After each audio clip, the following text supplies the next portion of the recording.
At WinOwl we tell stories that aren't comfortable, but they are necessary, stories of betrayal, desire, guilt, and choices that leave a scar.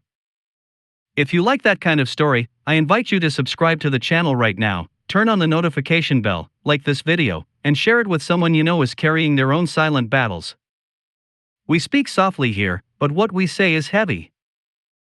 Today I'm going to tell you how an older woman was abandoned by her own son in an airport, with all her savings in the wrong pocket, and how that abandonment ended up becoming the beginning of her dignity and, maybe, of our real family.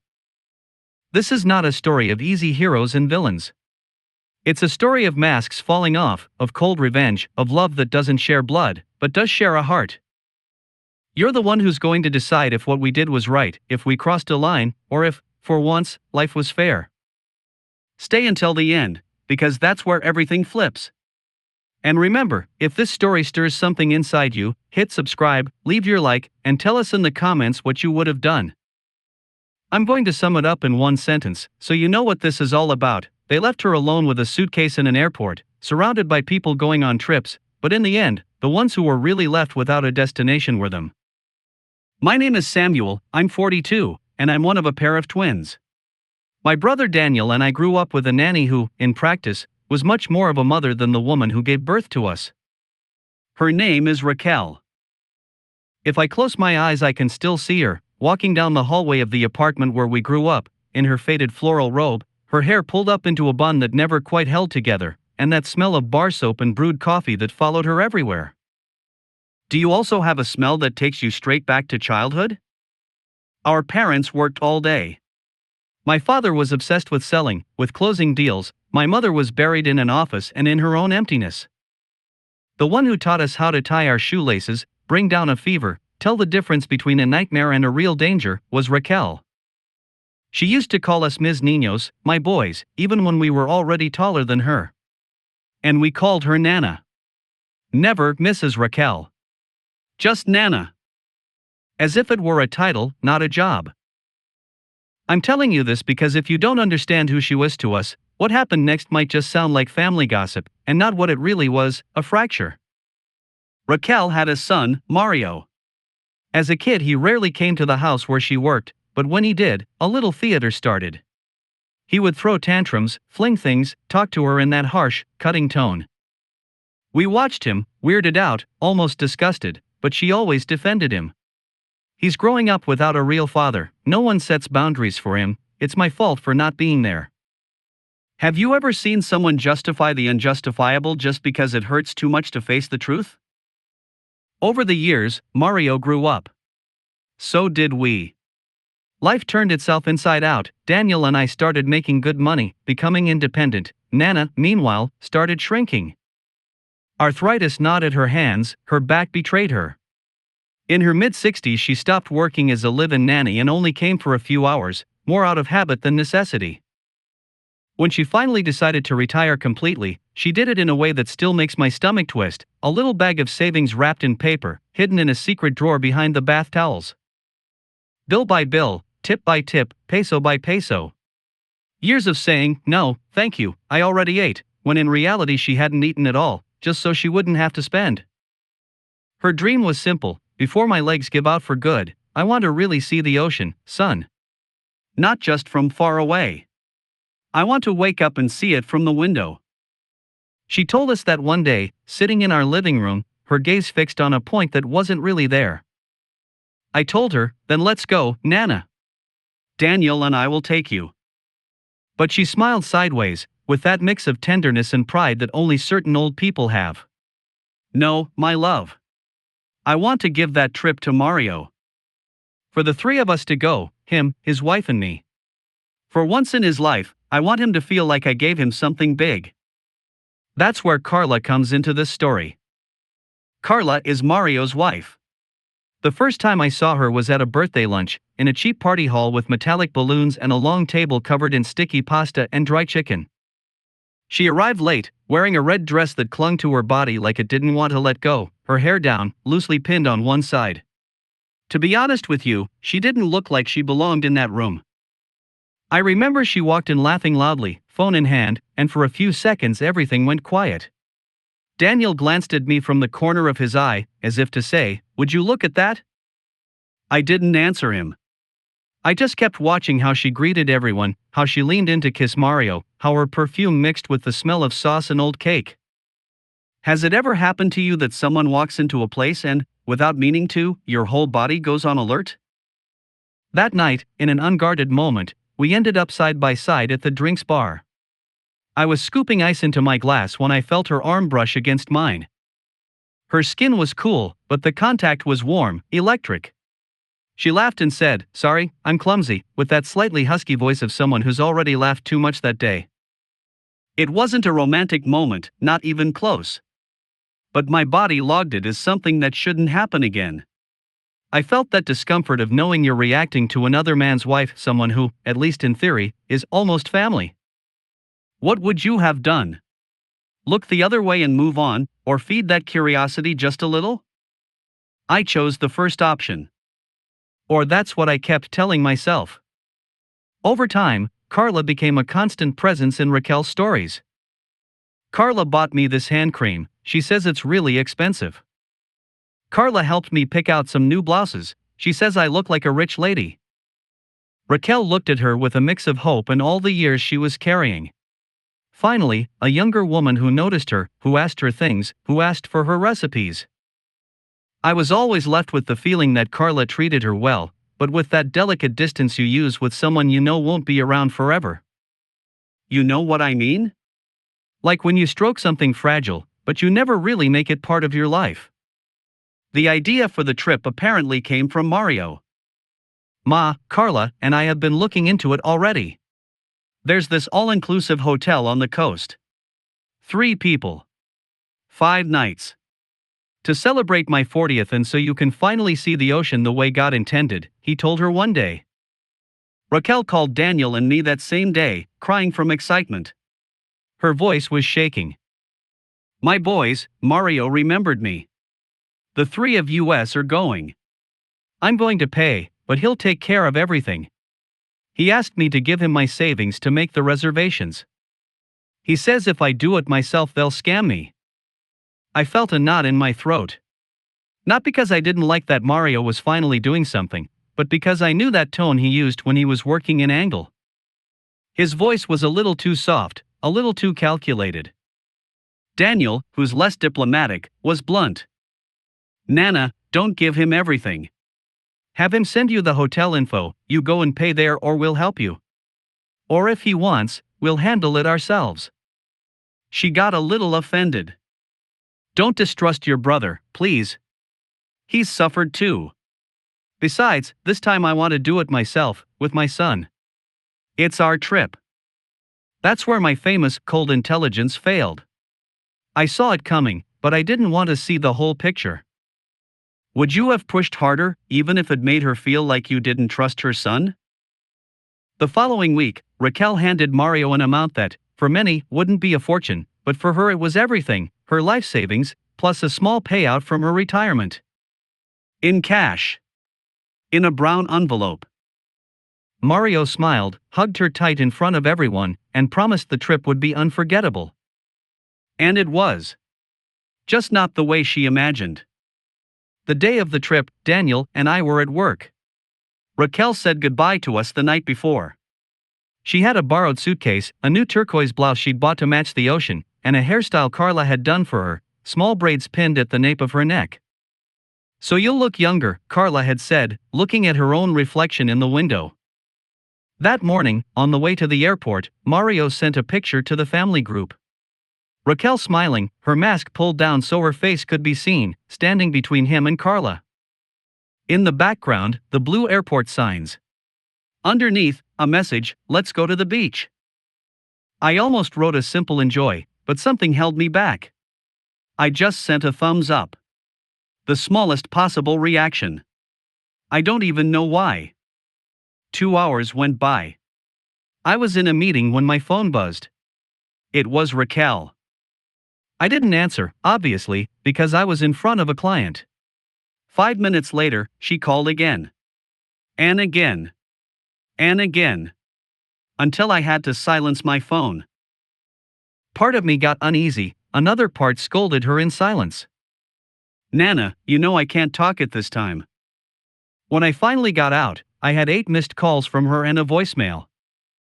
I listened to it in the hallway, leaning against the wall, with the office noise humming behind me. At first you could only hear sounds, people talking, announcements over a loudspeaker. Then her voice cracked. Son. Samuel, it's just. I can't find them. They told me to wait at a cafe, that they were going to sort something out with the luggage and it's been a long time now. They already said the flight was about to leave, and I don't know where they are. I'm calling them and they're not answering. Do you think they might have gone to the wrong gate? Oh, son, I'm so dumb. Call me when you can, okay? There was still hope in her voice then. A little nervous, but hopeful. Can you picture your mother, your grandmother, alone in an airport with that voice?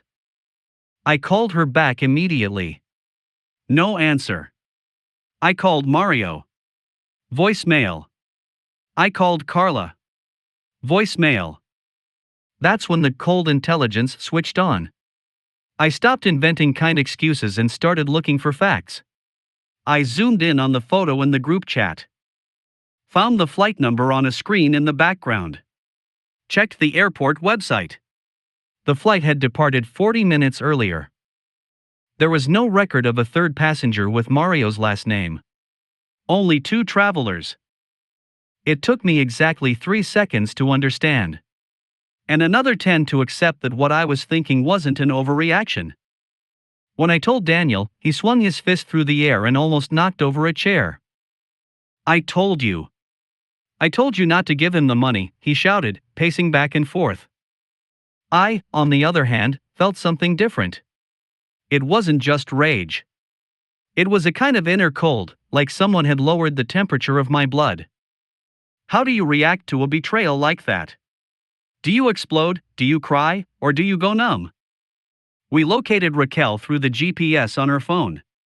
She was still at the airport, in the same area where the picture had been taken. When we arrived, an hour later, she was sitting in a plastic chair, her suitcase at her feet and her hands clasped together, like she was praying without saying a word. She wasn't crying. She wasn't screaming. She was just staring at an empty boarding gate. I walked up slowly. Nana. She turned, and in her eyes there was no surprise. There was something worse, shame. I'm so sorry, my boys. I made you come all the way here, she murmured, trying to stand up too quickly. She almost fell. Daniel caught her. My brother did cry. He cried from rage. From helplessness. I didn't. I hugged her and felt her body shaking, but my face was dry. The pain was settling somewhere much deeper. Did you call them? I asked. Many times. But I think they ran out of battery or something. Or maybe they got on the wrong flight, she stammered, with a fake smile that actually hurt to look at. We didn't confront her there. That wasn't the moment. We pulled her out of the airport the way you pull someone out of a burning building, slowly, but without looking back. The next few hours were a choreography of denial. Raquel kept making up explanations, even though none of them held up. We, in silence, kept confirming the truth. On social media, it didn't take long for the first photos to appear. Mario and Karla at a resort on a Caribbean island, drinks in hand, turquoise sea behind them, the caption, "Finally alone, we deserve this." To twist the knife even more, in one of the photos, Karla was wearing the sunglasses Raquel had bought for the trip. Let me ask you, at what point does something stop being a misunderstanding and become cruelty? That night, back at the apartment, Raquel locked herself in her room. She didn't want dinner. She didn't want to talk. She only asked one thing. Don't judge them yet, please. There must be a reason. I nodded, but inside I'd already made a decision. I wasn't going to show up at a resort and bang on their door, or make a big public scene. That's not who I am. My way has always been quieter.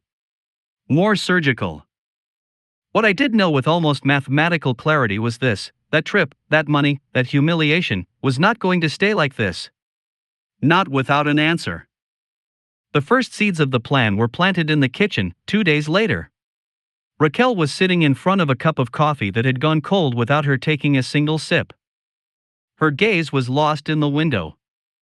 "You know what the worst part is, son," she said, without looking at me. "It's not the money. It's that, in that airport, I felt disposable. Like an old suitcase. Like something that's no good anymore and gets left in a corner." I leaned my elbows on the table. "Nana, you're not disposable. They are. They're my blood," she whispered. "And us, what are we?" I asked. I didn't say it like a complaint, more like a diagnosis. She closed her eyes. "You are my life. But blood is very deceiving, Samuel. It takes a long time to see it clearly." That's when it all came into focus. Our revenge couldn't just be about the money.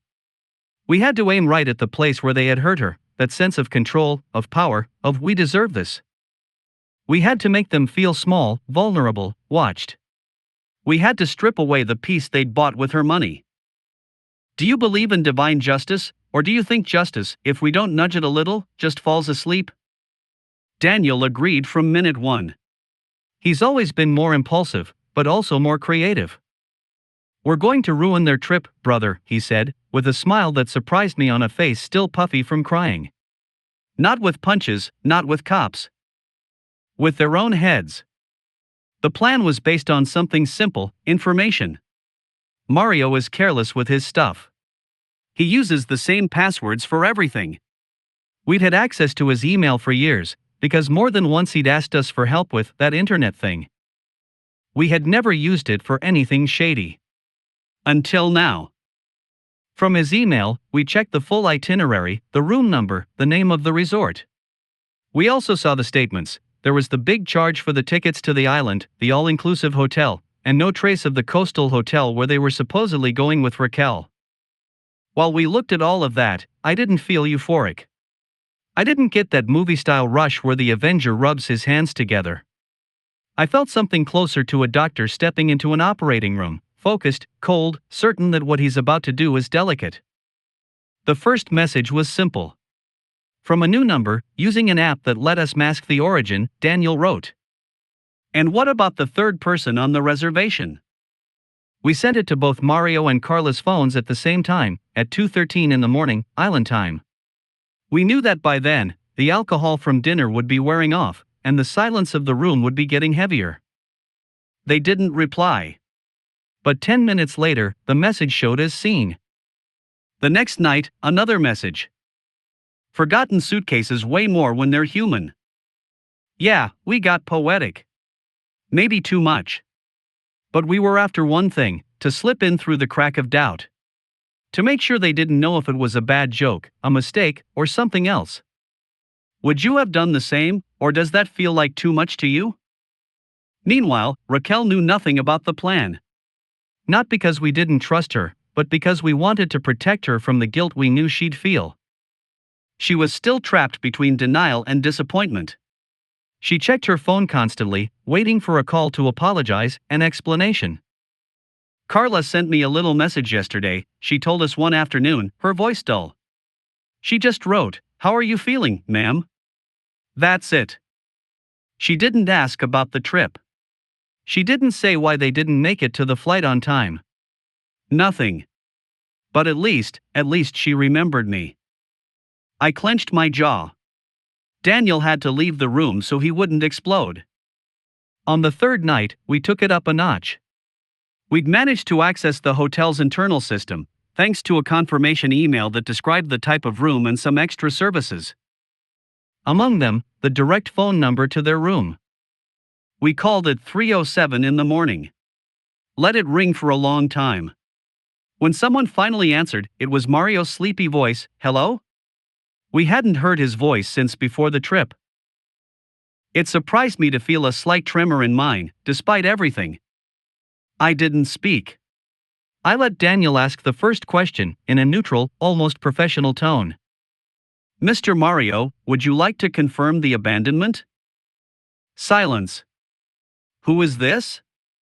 Mario answered, more awake now, harsher. You already know who this is. Or at least, you know what we're talking about, Daniel said, keeping his calm. Don't worry, we're not hanging up, yet. On the other end, we heard movement, like someone sitting up in bed. A woman's voice, Karla's, whispered, "Who is it?" I could picture her, hair a mess, body tangled in the hotel's white sheets, her skin still warm from sleep or from whatever they'd been doing before. Those kinds of details pop into your head whether you want them to or not. If you hang up, we'll call the front desk and tell every guest on your floor what you did to your mother at the airport, I said, stepping into the conversation for the first time. My voice sounded deeper than usual, colder. So it's better if you don't hang up, okay? There was a muffled gasp. Karla, I'm guessing. Samuel? Daniel? Mario asked, his tone somewhere between disbelief and anger. We're the part of your life you decided to leave sitting on a plastic chair, I answered. We didn't make a scene. We didn't insult them. We didn't mention the money. We talked about one thing only, what an older woman looks like waiting in a boarding area for two people who never show up. We described the scene in detail, almost clinically, the suitcase, the turquoise blouse, the unanswered calls, the exact moment the plane took off and she was still staring at the gate. What do you want? Karla finally asked, her voice broken. For you to rest. For you to enjoy the trip. For you to raise a glass to yourselves, I said, with a soft, cutting irony. We just wanted to remind you that you're not as alone as you think. And we hung up. Does that sound cruel to you? Maybe it was. But when someone crosses certain lines, the definition of cruelty starts to blur. From there, the campaign got more sophisticated. It wasn't about harassing them every minute, but about choosing precise moments. A message right before they posted a photo on social media, quoting the phrase Raquel used when she talked about her dream of seeing the ocean. A silent call in the middle of the afternoon, cut off the second they answered. An anonymous email to the hotel asking if the older lady abandoned at the airport had arrived yet, with Mario's account CC'd. Meanwhile, I went on with my life. I went to the office, talked to clients, signed contracts.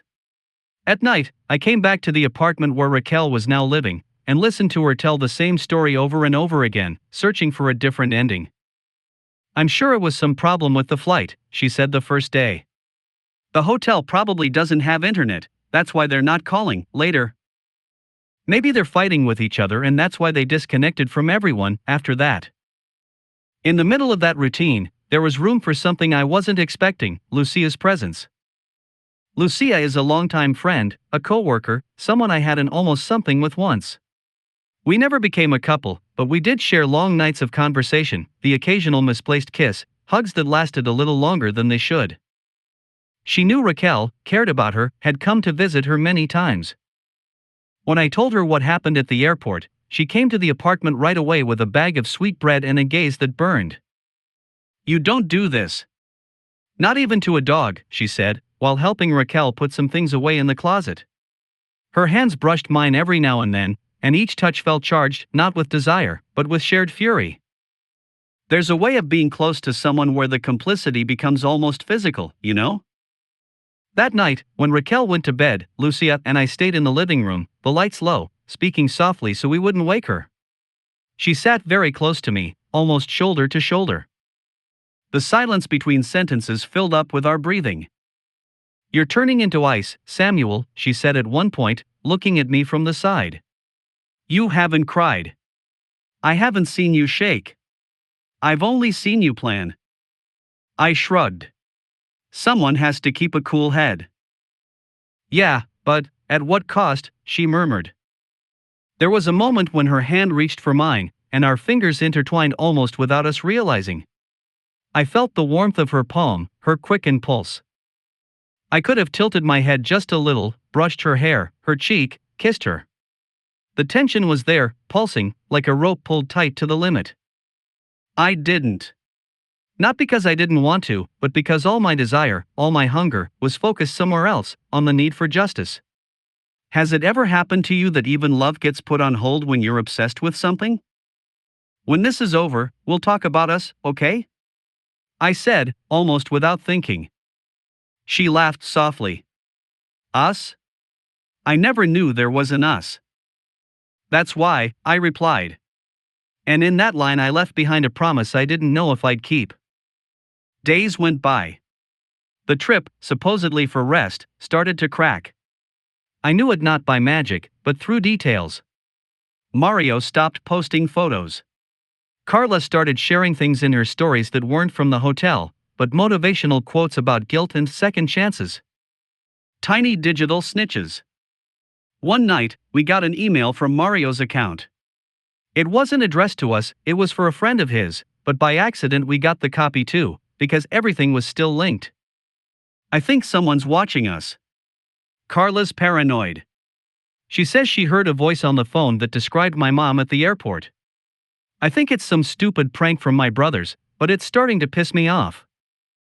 Reading the word prank made Daniel let out a humorless laugh. A prank? A prank is hiding behind a door and jumping out to scare someone. This other thing has a different name. I, on the other hand, kept turning the word paranoid over in my mind. That was the crack. If Karla felt hunted, the atmosphere between them in that room had to be wearing thin. One early morning, we decided to deliver the final blow. We called the room again, but this time not to describe anything, just to ask one question.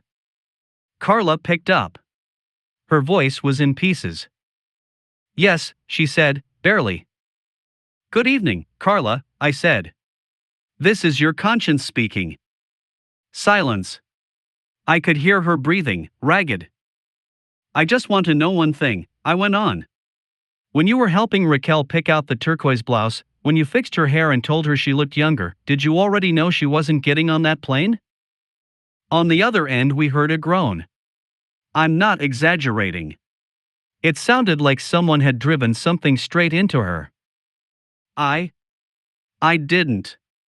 She stammered. You knew. Yes or no? I pressed. Mario said that it was for the best. That you and Daniel would take care of her. That she'd be fine. That it was just one trip. That we had a right to something for ourselves, she blurted out all at once, like a dam breaking. There it was. The confession. We didn't record it. We didn't want to blackmail them. We just wanted to hear it fall. To know that, at least for a moment, the words were stuck in her throat. And what did you think? I asked. My voice stayed just as cold. When you left her at that cafe in the airport, what did you think? I thought that she wouldn't understand, she whispered. That everything would be easier if I just didn't tell her anything. Easier for who? I asked. We hung up without saying goodbye. The next day, Mario wrote to us for the first time since they'd left. We need to talk when I get back, he posted in the family chat. No emojis. No excuses. Raquel smiled when she saw the message. You see? Everything's going to be fixed, she said, with a kind of faith that made me feel something between tenderness and sadness. Yes, Nana, I answered. But in my head, fixed meant something else entirely. The last 2 days of the trip were marked by digital silence. Nothing more from them. No new photos. No emails. When they finally came back to the city, they didn't go see Raquel first. They went to Daniel's and my apartment. I knew because Mario called me, finally, directly. Come down. We're outside, he said, no preamble. I saw them from the window before I went down. They were standing side by side, but with this tiny gap between their bodies that hadn't been there before. Karla was wearing dark sunglasses, even though it was almost night. Mario's jaw was clenched. I went down slowly, as if each step were a filter for my emotions. I wanted to control my tone, my gestures. Rage is useless if it controls you. It's only useful if you use it. When I opened the building door, I didn't invite them in. What do you want? I asked. Mario tried to hold on to his usual posture, that of the son who feels entitled to everything. But his eyes betrayed something new, exhaustion. This thing you're doing, that's enough. You crossed a line. What do you want? Money? You want me to sign something? You want us to go to family therapy? He fired off, watching for my reactions. I looked at him for a long moment. Then I looked at Karla. Behind her sunglasses, she seemed smaller, shrunken. Her hands were fidgeting with her purse strap. I don't want your money, I said. You already had hers. And look how well that turned out. I didn't. Karla started, but she went quiet when I fixed my gaze on her. What I want is for you to understand something, I went on. What we did was barely a fraction of what you made her live through. We never left her truly alone. You did. Mario let out a hard breath. I already know we screwed up, okay? It was a last-minute decision. We were fed up. It's always mom, mom, mom. We never thought that. That's the problem, I cut in. You never think. You just take. And when someone holds up a mirror, you get offended. A heavy silence settled over us. Where is she? Mario finally asked, looking up toward the apartment. At home, I said. Not at your home. Karla took a step toward me. Her perfume, softer than the first time I met her, hit me just the same. It was like a slap made of memory. I thought of that bar at the party hall, of her arm brushing mine, of the 1,000 paths I never took. And I wondered if, deep down, some part of me wasn't enjoying seeing her like this, broken. Samuel, she said quietly. I know what we did was unforgivable. I'm not going to tell you I didn't do it, or that I was forced. I just want to see her. Ask her forgiveness. Explain that. There isn't an explanation in the world that's going to sit her back down in that airplane seat, I cut her off. There's no apology that can erase the hours she spent there, waiting. The only thing you can do now is never touch her life again. Or her money. Or her peace. Mario frowned. She's my mother. You can't forbid me from seeing her. She can, I answered. And she already has. I handed him an envelope. Inside were some papers Daniel and I had prepared with a lawyer friend. They weren't dramatic, but they were clear. Raquel revoked any power of attorney she'd ever given Mario, excluded him from future financial decisions, and stated that, of her own free will, she did not want him handling any of her assets. Take them to whoever you want. Notary, lawyer, judge. She already signed, I said. I'm not kicking you out of her life. You walked out on your own. I'm just closing the door you left open. Mario opened the envelope, skimmed the pages, and flushed red. You're manipulating her. You always have. You turned her against me. If you'd left her alone, she wouldn't have signed this. Karla, meanwhile, didn't look at the papers. Her shoulders just dropped. We already did it, Mario, she whispered. We left her. At the airport. We left her. That was the first time she said it out loud in front of someone other than him. For a second, her voice cracked in such a deeply human way that it hurt. Because even if she didn't deserve it, she was still a human being standing in front of me. Not some cartoon villain. Do you think that matters when it comes time to judge? Or is the damage they did enough on its own? There's one more thing, I added, lowering my voice a little. If you try to get close to her to make her feel guilty, to twist the story around again, I'm going to tell people what happened at that airport. Everything. In detail. To whoever needs to hear it. Neighbors, relatives, online. I don't want to expose her. But if you insist, I will. Mario looked at me like he didn't recognize me. You didn't used to be like this, he muttered. Before, you hadn't left the only person who ever took care of us like trash in an airport, I said. There was a silence that felt endless. In the end, Karla took a step back, grabbed Mario by the arm, and pulled him. Let's go, she said. He hesitated for a second, but let himself be led away. As they walked down the street, I watched their backs, smaller than ever. Mario's posture was no longer that of a man who believed he owned everything. It was the posture of someone carrying something he doesn't know if he'll ever be able to set down. Karla, beside him, looked like she'd aged 10 years. I didn't feel triumph. I didn't feel pure relief. I felt something closer to a straight line drawn where before there'd only been a scribble. I went back up to the apartment. Raquel was sitting on the couch, hands clasped. She'd heard some voices, but hadn't understood. Was it them? She asked. Yes, I answered. What did they want? She insisted. To see you, I said. To explain. And what did you tell them? She looked me straight in the eyes for the first time in days. I told them you deserve to rest. That you don't owe them anything anymore. That you're not disposable, I said. She stayed quiet. For a long, very long minute. Then she took a deep breath. Then, that's that, she murmured. I don't know if that's that, I admitted. But at least something else has started. With time, that something else took shape.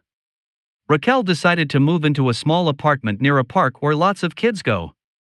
She said she liked hearing their laughter, that it reminded her of better times. Daniel and I took over her expenses, no drama. For us, it wasn't a sacrifice. It was closing a cycle. Lucia started coming over more often. On Sundays, the three of us cooked together, and sometimes her hand would rest on my back as she walked behind me, or her head would lean over my shoulder while we looked at something on the phone. Desire was no longer on pause, but it wasn't in charge either. It was a soft, steady current. One night, after putting Raquel to bed, Lucia and I stayed at the building's entrance with no rush to leave. The air was warm, the city hummed with its usual distant noise, and the streetlight cast shadows across her face. Do you feel better? She asked me. I feel less powerless, I said. I don't know if that counts as better. She nodded. What you did was intense, Samuel. I know. Aren't you afraid you might have become a little like them? She blurted suddenly. Her question went straight through me. Because yes, I had thought about that. We'd played with other people's minds, watched them, chosen moments to tighten the screws. The difference, I kept telling myself, was the aim. We didn't do it for pleasure or convenience, but for justice. But how much does that difference really weigh? Yeah, it does scare me, I finally answered. That's why I need to remind myself every day that this isn't about keeping the harm going. It's about drawing a line and then letting go. Lucia took one step closer. I felt her breath, warm, near my chin. And are you going to know how to let go? Instead of answering with words, I touched my forehead to hers. We closed our eyes. There wasn't a cinematic kiss, nothing out of a movie. There was something more intimate, our breaths mixing, our hands finding each other slowly, the weight of everything we'd lived dropping, just a little, to the floor. When our lips finally met, it was gentle, slow. There was no urgency, there was recognition. The feel of her mouth against mine, the brush of her chest against my torso, the heat of her body pressed to me, every bit of it felt like opening a window after too much smoke. I'm not going to tell you that's where a happily ever after began. Life isn't that simple. But I will tell you this, from that kiss on, for the first time in a long time, the future stopped being just a list of things that needed fixing. Raquel, for her part, never knew the whole truth. Little by little, we told her that Mario had spent her money on something else, that he'd been selfish, that she deserved to protect herself. But we never told her about the calls, the messages, their sleepless nights over there. Not to protect them, but to protect her. One day, months later, the three of us were sitting in the park, watching some kids run around. Raquel was holding an ice cream that was melting faster than she could eat it. You know what, son, she said out of nowhere. I've been thinking that sometimes life leaves you alone in an airport so you can see who actually comes back for you. And who came back for you? I asked. She looked at me, then at Daniel, who was a little farther away, on a bench, talking on the phone. Then she looked at Lucia, who was buying water at a nearby stand. My kids, she said. Not the ones I gave birth to, the ones who raised me. Her words cut deeper than any of Mario's shouting at that doorway. I don't know if we were fair. I don't know if our little psychological horror campaign was a way of balancing the scales or just a venting dressed up as justice. What I do know is that ever since that airport, none of our lives has been the same. Sometimes I wonder what became of them, of Mario and Karla. If they managed to stay together, if guilt pulled them apart. If, in some hotel room or rented house, they ever hear a phone ring at 3 in the morning and feel a shiver run down their backs. I don't know. And I'm not sure I want to. What I do believe is this: betrayal is not always paid back in the same currency, but it leaves a mark just as big on everyone involved. On those who betray, on those betrayed, and on those who decide to intervene. And today, telling you all of this here, in a low voice, I realized that what hurt me most wasn't what they did to Raquel. It was what they forced us to drag out of ourselves in order to defend her. You tell me, do you think what we did was right? Do you feel we went too far, that we became cruel, or do you think it was the only way for them to feel, even a little, what it means to be left behind? How far would you go to protect the person who raised you when your own parents weren't there? I really do want to know. Tell me in the comments what you think, what you would have done, what you'd say to Mario and Karla if they were standing in front of you, what advice you'd give Raquel for this new chapter of her life. And if this story stirred something in you, if you saw yourself in the voice of someone abandoned, or in the voice of someone who had to turn cold to protect their own, I invite you to subscribe to the WinOwl channel, to like this video, and to share it with that person you know has only gotten stronger by taking hits. Because in the end, maybe real revenge isn't ruining anyone's trip, but learning how to walk away yourself, with dignity, from the place where they never really knew how to care for you.